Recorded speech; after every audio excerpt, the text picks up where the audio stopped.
भाजपकडून सातत्यानं हिंदुत्वाचं जे कडवं हिंदुत्व बघायला मिळत आहे, मुस्लिम विरोधी वक्तव्य येत आहेत, राणेंचं वक्तव्य येत आहे.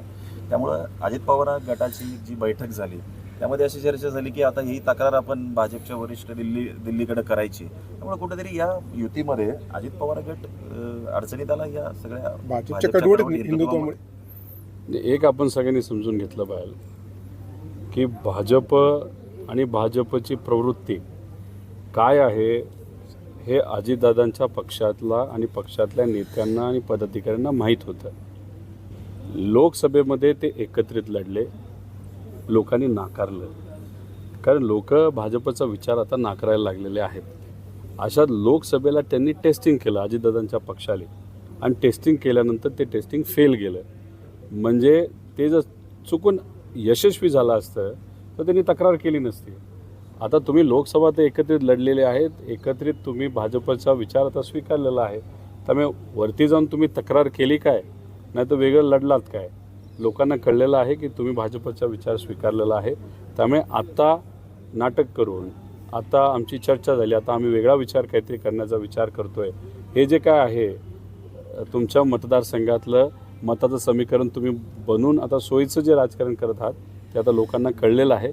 त्यामुळे मला असं वाटतं की त्यांनी आता काही केलं तरी लोक महायुतीमध्ये ते गेल्यामुळे आणि महायुती बरोबर असल्यामुळे त्यांना स्वीकारतील असं मला वाटतं. दादांबरोबर जे आमदार गेले त्यांना कुठेतरी आता पश्चाताप होतोय असं वाटतं की या सगळ्या ह्याच्यामध्ये. खरं तर विकास करत हे सगळे आमदार पलीकडे गेले, पण विकास म्हणजे खऱ्या अर्थाने तुम्ही काय केलं, विचाराला सोडलं. आणि विकास म्हणजे तुम्ही GR आणले, काही कामं मंजूर करून आणली, अरे पैसे कुठे आहेत? PWDच्या कामाला आता पैसे दिले जात नाहीत. इतरही जे काही आहे त्याला जे अलोकेशन लागतं 30%, 40%, 50%, त्याला 2%, 5%चं अलोकेशन झालेलं आहे. म्हणजे काम होणारच नाही. म्हणजे आता ते फक्त GR दाखवतील, मंजुऱ्या दाखवतील, पण काम होणार नाही की निधीच दिला गेला नाही. त्यामुळे कुठेतरी फसवणूक ही आमदाराची सुद्धा झालेली आहे. अडचण नक्कीच झालेली आहे, पण कितीही अडचण झाली तर शेवटी निर्णय लोक घेत असतात. आणि या इलेक्शनमध्ये महाविकास आघाडीचे सर्व घटक पक्ष आहेत आणि खास करून आदरणीय पवारसाहेबांच्या मार्गदर्शनाखाली चालणारा राष्ट्रवादी याला लोक मनापासून स्वीकारतील असं आम्हा सगळ्यांना वाटतं. महायुतीमध्ये कुठेतरी भाजप 150पेक्षा जास्त जागा लढवण्यावरती ठाम आहे, राष्ट्रवादी 70 जागा लढवायचं म्हणतंय. कुठेतरी कॉम्प्रोमाइज करताना कुठे दिसत नाही. एकच तुम्ही समजून घ्या, भाजप पूर्वी 200हून अधिक जागा लढायला तयार होतं आणि त्यांची इच्छा होती. पण टप्प्याटप्प्याने आपण जर बघितलं तर एकनाथ शिंदे साहेबांनी महायुतीमध्ये त्यांचं वजन वाढवलेलं आहे. एकनाथ शिंदे साहेब राज्यातल्या भाजपच्या कुठल्याही नेत्याला रिपोर्ट करत नाहीत, ते केंद्रातल्या मोठ्या भाजपच्या नेत्यांना रिपोर्ट करतात.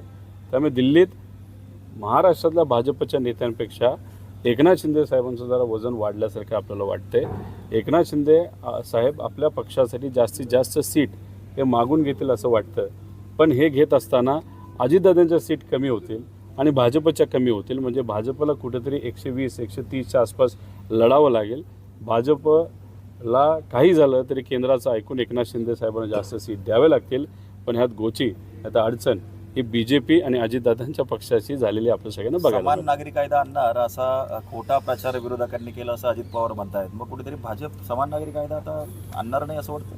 नाही, मला माहीत नाही त्या बाबतीत ते काय करणार आहेत, कशा पद्धतीने ते कायदा आणणार आहेत. कारण का शेवटी आता कायदा आणायला अधिवेशनसुद्धा आपल्याला लागेल. अधिवेशन तसं कुठेही नाही, त्या बाबतीतली कुठेही चर्चा झाली नाही.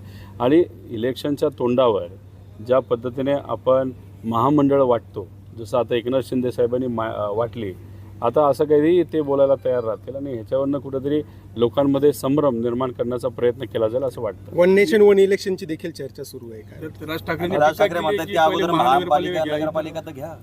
हे बघा, 1 नेशन 1 इलेक्शन जर खरंच मोदी साहेबांना घ्यायचं झालं असतं तर महाराष्ट्राचं इलेक्शन हे हरियाणाबरोबर घेतलं असतं, नाही तर जम्मू काश्मीरबरोबर घेतलं असतं. होती का हिंमत? नव्हती त्यांच्यात हिंमत. मग आता कुठेतरी एका बाजूला तुम्ही सोयीचं राजकारण करता, महाराष्ट्रामध्ये इलेक्शन घेण्याची वेळ आली तेव्हा तुम्ही पळून जाता, तिथं तुम्ही काहीतरी फालतू कारण देता आणि मग तिथं महाराष्ट्राचं इलेक्शन पुढे ढकलता, अजूनसुद्धा डिक्लेअर झालेलं नाही. मग याच्यात तुम्ही जेव्हा तुम्हाला पाहिजे तेव्हा तुम्ही सोयीचं राजकारण करता आणि 1 नेशन 1 इलेक्शन आता 2026-29ला तुम्ही आणणार असं म्हणता. त्यामुळे सोयीचं भूमिका घेणं तरी बंद करा. महाराष्ट्रात आता इलेक्शन घ्यायला तुम्हाला काय अडचण झाली होती? पवार साहेबांनी असं म्हटलंय की सुप्रिया सुळेंना राज्यापेक्षा देशाच्या राजकारणामध्ये जास्त रस आहे. त्यामुळे कुठेतरी जी मुख्यमंत्री पदाची चर्चा आहे सुप्रिया सुळेंच्या नावाची, त्याला कुठेतरी त्यांनी हे दिलं. हे बघा, आता काँग्रेसलीच ती चर्चा सुरू केली होती. आमच्यातलं कुणीच तो विषय आणला नव्हता. त्या बाबतीत आम्ही चर्चासुद्धा करत नव्हतो. पवार साहेबांनी सांगितले ही पदाची लढाई नाही, ही महाराष्ट्र धर्माची लढाई आहे. महाराष्ट्राच्या हितासाठी, महाराष्ट्रातल्या लोकांच्या हितासाठी ही आपण लढाई लढत आहोत. पदं आपण नंतर बघू, पदं दुय्यम आहेत. जे महायुतीमध्ये आहे त्यांना फक्त पद पाहिजे, त्याच्यात मुख्यमंत्री पद पाहिजे. 3 मुख्यमंत्री होतील असं त्यांना वाटतंय. जसे 2 उपमुख्यमंत्री आहेत, त्यांचं स्वप्न असं आहे की 3 मुख्यमंत्री महाराष्ट्राला मिळावेत. असं होऊ शकत नाही. त्यामुळे ही विचाराची लढाई असल्यामुळे पवारसाहेब पदाच्या बाबतीत आज कुठेही बोलत नाहीत आणि विनंती सगळ्यांनाच करत आहेत मित्रपक्षाला, पदापेक्षा महाराष्ट्र धर्म आणि लोकांचं हित जास्त महत्त्वाचं. आज असं म्हणू म्हणताय की आघाडीत मुख्यमंत्री पदाची लढाई नाही आहे, मात्र दुसरीकडे बाळासाहेब थोरात म्हणतायत की काँग्रेसचाच मुख्यमंत्री होणार आहे. हा इच्छा व्यक्त केली. शेवटी थोरातसाहेब मोठे नेते आहेत, त्यांनी इच्छा व्यक्त केली. पटोले साहेब इच्छा व्यक्त करतील, अजून कुणीतरी करेल. पण निर्णय काँग्रेसच्या बाबतीत जर बोलायचं झालं तर काँग्रेसच्या नेत्यांना, महाराष्ट्रातील नेत्यांना विश्वासात नक्कीच घेतलं जातं. निर्णय शेवटी राहुल गांधीजी करतील. राहुल गांधी साहेबांचं जोपर्यंत वक्तव्य येत नाही तोपर्यंत ते ग्राह्य धरू नये असं माझ्यासारख्या कार्यकर्त्याला वाटतं. विधानसभा निवडणुका जवळ आहेत, त्यामध्ये आता सत्यनाट्याबरोबर रंगभूमीवर 2 नाटक देखील येत आहेत. मला काहीतरी बोलायचं हे एकनाथ शिंदेचं येतं, तर दुसरीकडे 50 खोके एकदम मुख्य, हे देखील आता नाटक जे आहे ते रंगमंचावर येतं. आता विषय एवढाच आहे की महायुतीमध्ये काय चाललंय तर नाटकच चाललंय. दुर्दैव असं की बाकीचे राज्य विकासाच्या बाबतीत आणि दरडोई इन्कम म्हणजे उत्पन्न, जे सामान्य लोकांचं जे काही उत्पन्न असतं त्या बाबतीत महाराष्ट्र उलटा प्रवास सुरू केलेला आहे. 10 वर्षामध्ये आपण खालच्या लेवलला आता जात चाललेलो आहोत. त्यामुळे महाराष्ट्रामध्ये काय केलं आहे महायुतीली, तर नाटकच उभं केलेलं आहे. दिखावा करत आहेत.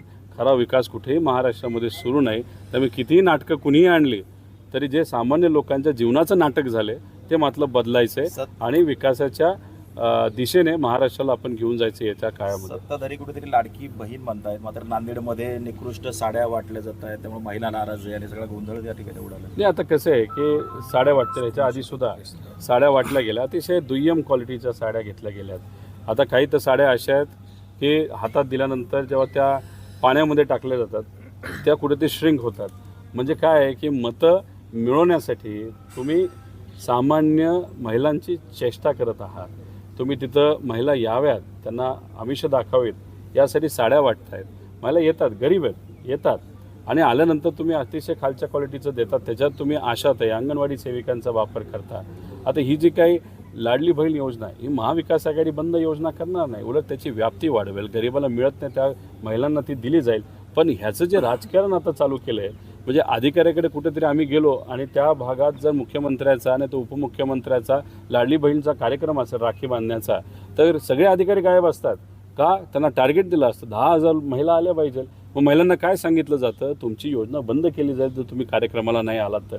मग हे जे काय गरिबावर हे राजकारण करताय, गरिबीचं राजकारण हे जे करत चालले, थट्टा करत चाललेत, हे थांबलं पाहिजे. महिलांचं म्हणणं आहे की 1500 हां महत्त्वाचे आहेत, आम्ही पण म्हणतो की ते वाढवलं गेलं पाहिजे. पण आमचं असंही मत आहे नोकरीबद्दल पण बोला ना.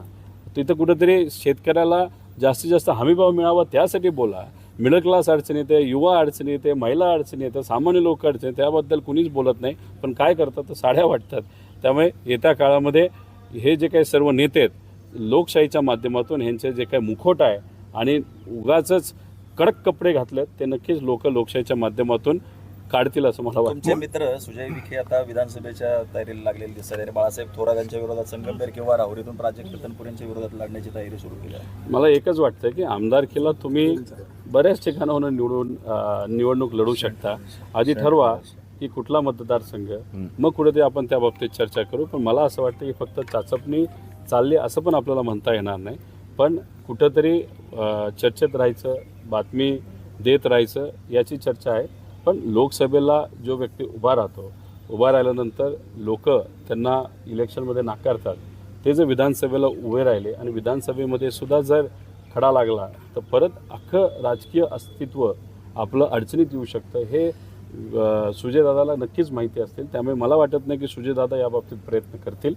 पण त्यांचे कार्यकर्ते नाही तर जे काय एजन्सी असतात सर्वे करणाऱ्या त्यांनी उगाचच काहीतरी कुठेतरी सर्वे केल्यामुळे ही चर्चा सुरू झाली असावी असं मला वाटतं. आता तुमचे ते चांगले मित्र आहेत आणि एक सुशिक्षित तरुण राजकारणामध्ये दिल्लीत होता, मात्र आता राज्याच्या राजकारणात असायला हवा का? तुम्हाला काय वाटतं? काय एक सल्ला मित्र मैत्रीचा? ज्याला दिल्लीची सवय लागलेली आहे तो परत महाराष्ट्रात सहसा कोणी येणार नाही. कारण आणि लोकसभेला जी व्यक्ती, जसं मी म्हणालो की तिथं जे काही कारण असेल त्याच्यात त्यांना खडा लागला असेल, लोकांनी लोकशाहीच्या माध्यमातून नाकारलं असेल, विधानसभेला उभा राहून परत जर समजा जसं एखादा आमदारकीला उभा राहतो, पडल्यानंतर जिल्हा परिषदला जेव्हा एखादा व्यक्ती उभा राहतो तिथेही जर त्यांना लोकांनी नाकारलं तर अस्तित्वच संपू शकतं.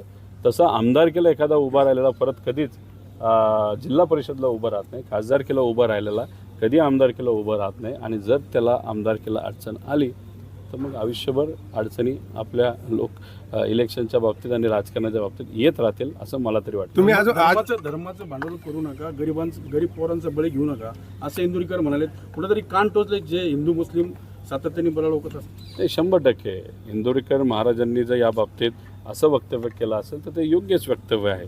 ते हजारो लाखो लोकांना भेटतात, लोकांचं मत काय हे त्यांना समजतं आणि त्यांचं हेच मत आहे की खरे जे विषय आहेत, आज हाताला काम पोटाला अन्न पाहिजे, पण ह्या सगळ्या गोष्टी साईडला ठेवून हिंदू मुस्लिम ओबीसी मराठा करण्याचा प्रयत्न काही सत्तेत असणारी लोक करत आहेत. त्यामुळे जे कीर्तनकार आहेत आणि फेमस कीर्तनकार आहेत त्यांनी जर कान टोचले असतील तर ती चांगलीच गोष्ट आहे, कारण लोकांचं सुद्धा हेच मत आहे. तुम्ही आज मनोज सिसोदिया यांच्या स्वागतासाठी आलेला आहात. आगामी विधानसभेत जागा वाटपात महाराष्ट्रात देखील आम आदमी पार्टीला सामावून घेतलं. सिसोदिया साहेब इथं दर्शनासाठी आलेले आहेत शिर्डीला. दर्शन आता ते घेतील आणि दर्शन झाल्यानंतर कर्जतमध्ये ते येणार आहेत. आज तिथं राहतील. उद्याच्या दिवशी संत श्री गोदर महाराजांचं सकाळी 7:30 वाजता ते दर्शन घेतील. नंतर पुण्यश्लोक अहिल्यादेवी होळकरांचं दर्शन ते तिथं चोंडीला जाऊन घेतील आणि तिथून जामखेडमध्ये जिल्हा परिषदची शाळा आहे.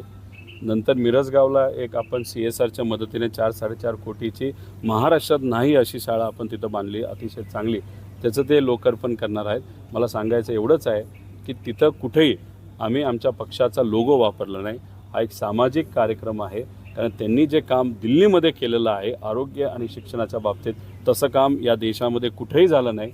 मी स्वतः त्यांच्या कामाचा फॅन आहे. विनंती केली त्यांना, विनंतीला मान देऊन ते इथं आलेले आहेत. त्यांचं आम्ही स्वागत करून पुढच्या उद्याच्या दिवशी ते सर्व सामाजिक कार्यक्रम माझ्या मतदारसंघामध्ये पार पाडतील. मनोज जरांगे मराठा समाजाला ओबीसीमध्ये समावेश व्हावा यासाठी उपोषण करत आहेत. दुसरीकडे ओबीसी नेते लक्ष्मण हाके आंदोलन करत आहेत, तर धनगर समाजाचं आंदोलन सुरू आहे ST मध्ये समावेशासाठी, आदिवासींचं आंदोलन सुरू आहे. काय भूमिका आघाडीची या सगळ्या संदर्भात आहे? मराठा आरक्षण, धनगर समाजाचं? आमचं एकच मत आहे की जेव्हा 2013-14ला काँग्रेस राष्ट्रवादीचं सरकार होतं तेव्हा 16% आरक्षण 50%च्या पुढे जाऊन मराठा समाजाला आपल्या काळामध्ये आपण दिलं होतं.